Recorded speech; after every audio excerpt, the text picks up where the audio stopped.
respond to the ad. Instead, it was his friend Hugh Tanner who just happened to bring James along with him when he went to see this alleged metal drummer. They all jammed together for a bit, but nothing really came out of this session, which even Lars credits to his complete lack of ability on the drums at the time. That being said, he could tell there was something special with that James guy who had tagged along with Hugh, even though, according to Lars, Hetfield was extremely shy and had not said a word the entire afternoon. For his part, James wasn't sure what to think of Lars upon first meeting him. The two didn't really have much in common. That being said, the strange little Danish guy did have an extensive collection of hard-to-come-by metal records, which was enough of a reason to come and hang out from time to time, but forming a band with him was a different question. That is until Lars informed him that he had a spot on an upcoming heavy metal compilation album called Metal Massacre that was going to be released by Brian Slagel's newly formed Metal Blade Records. You see, Brian Slagel was an LA record store clerk who, like Ron Quintana, started his own fanzine. Slagel, in his new heavy metal review, focused not just on the Nawabum records that he imported as a part of his job, but also on some of the up-and-coming local heavy metal bands.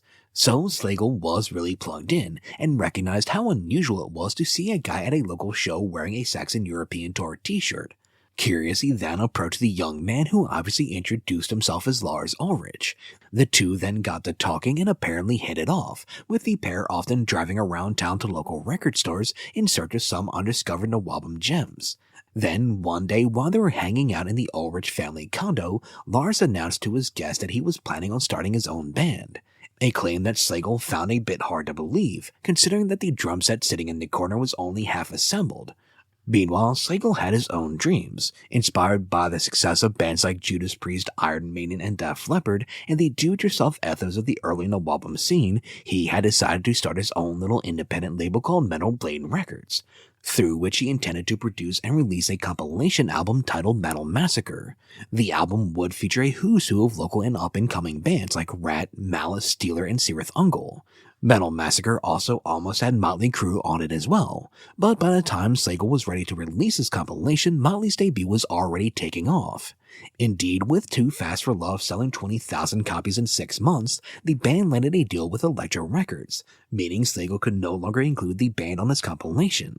Motley's success then left a spot open on the album for another band, which is where Lars comes in. Now, to be clear, Lars barely even knew anything about playing drums at the time, and he certainly didn't have a band to go with the Metallica name he had got from Ron Quintana, but through sheer persistence he managed to convince Slagel to hold a spot for him on the LP. The chance then to get a song on this compilation was a huge opportunity, and one that James Hetfield could not pass up. The same, though, could not be said for James's friend Ron McGovney.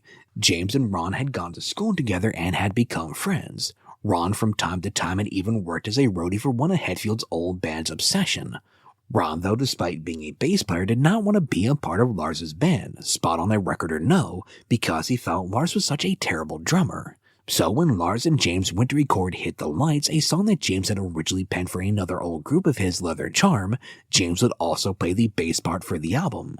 So the original version of Metallica that appears on the Metal Massacre compilation consisted of Lars on drums and James playing rhythm guitar, bass, and singing. They did, though, need a lead guitarist, which is where Jamaican guitarist Lloyd Grant comes in. This fledgling version of Metallica then barely managed to record Hit the Lights on a 4-track tape recorder the night before the deadline to get their track on the Metal Massacre compilation. Still, they had done it. They were going to have a song published and appear alongside these other more established up-and-coming metal bands.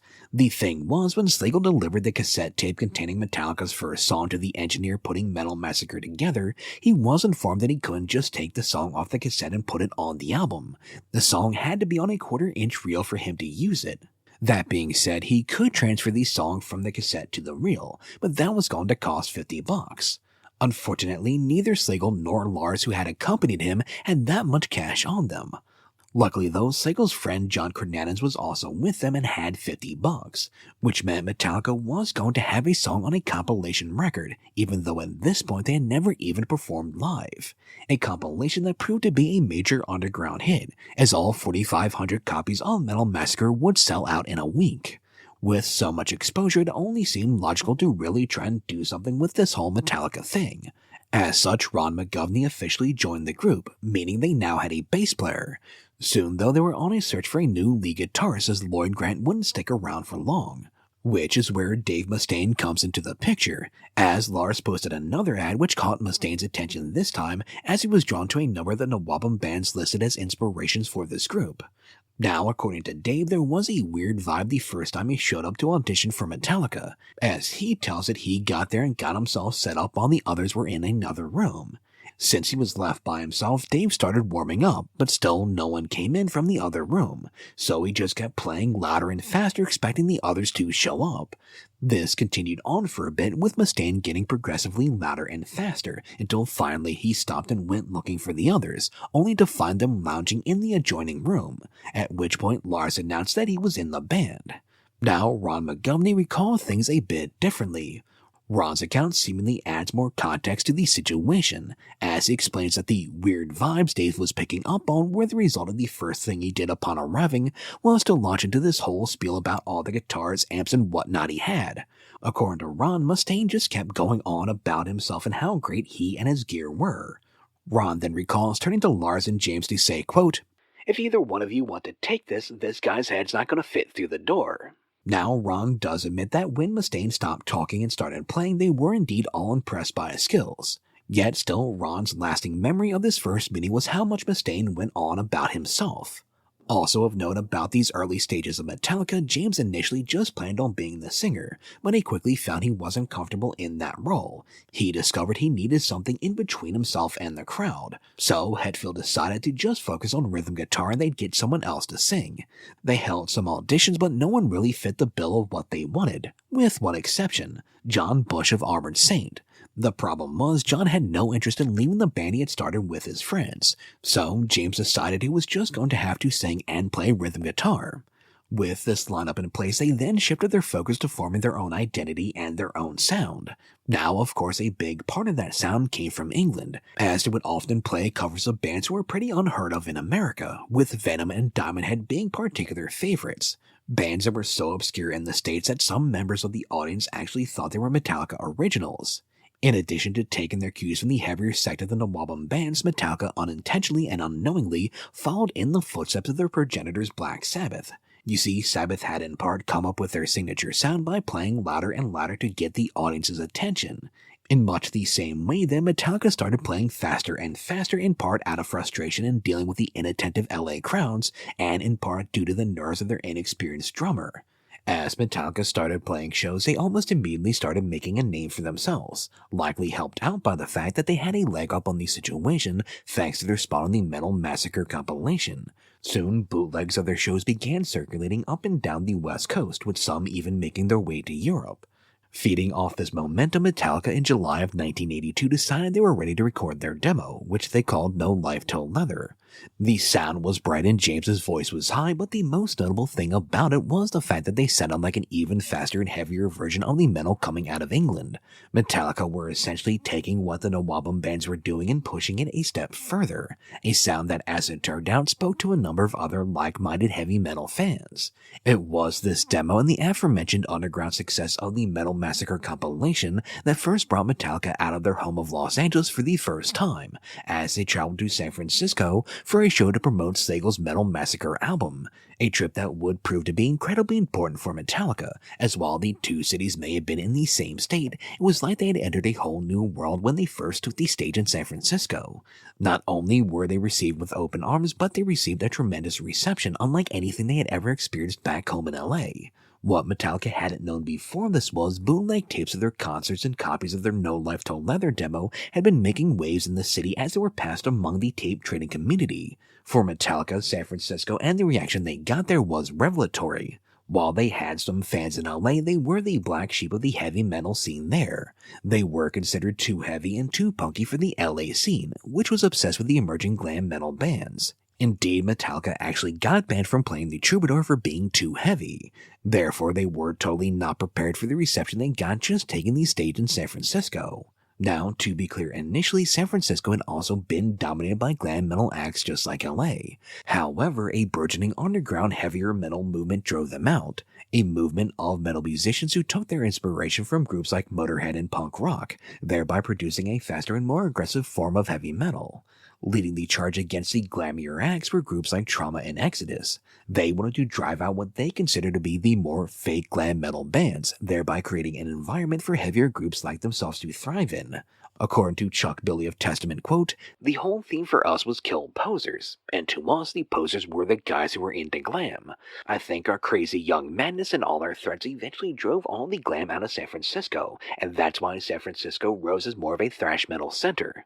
Which is all to say, a big reason why Metallica were welcomed so warmly in San Francisco was because they weren't the only band pursuing a kind of faster and heavier variation of what the Nawabum bands were doing.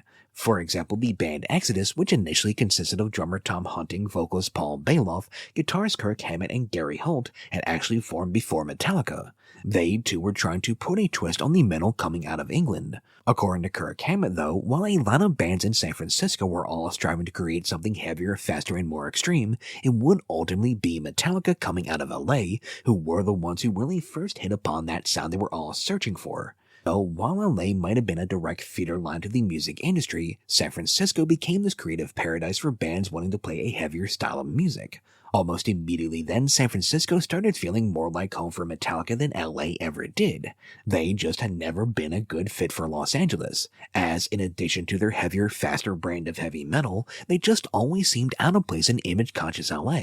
Metallica never had any kind of over-the-top stage show or outfits.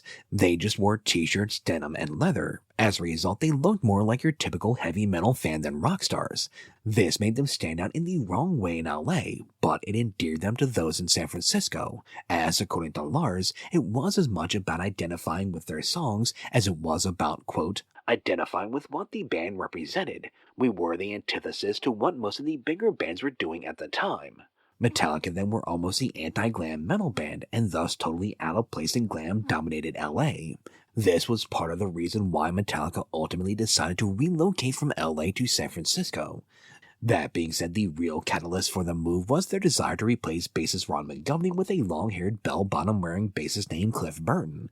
Cliff was a member of a band named Trauma, but he stood out from the rest of the group, as not only was he an amazing bass player, but the others had taken up to dressing in matching leather outfits, something which Cliff had no interest in doing.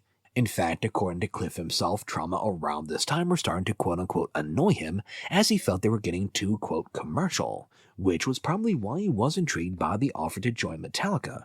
Their music was more aggressive and they were in general just more no-nonsense than Trauma. So after months of being pursued, Burton agreed to join Metallica in December of 1982, on one condition: they had to move to San Francisco. Burton, you see, had no interest in packing up his life and leaving behind his friends and family to move to LA. Clearly, this wasn't exactly a hard choice for Metallica. After all, they never really liked or fit in with the LA scene, and it had been clear since their arrival in San Francisco they were a much better fit there. Plus, this meant they would get the bass player they coveted. So the band rented a house in El Cerrito, California that would serve as their home base going forward. As for Ron McGovney, it seems like James and Lars just kinda allowed Mustaine to harass him out of the band. Mustaine would do stuff like pour beer all over McGovney's bass so the next time he plugged it in he got shocked.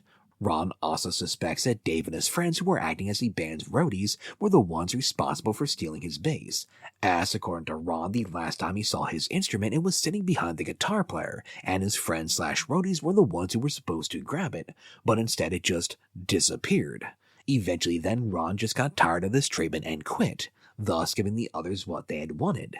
With Cliff on board, Metallica soon felt they were ready to record their first real LP, and so they approached Brian Slagel of Metal Blade Records, who had given them their first break with his Metal Massacre release.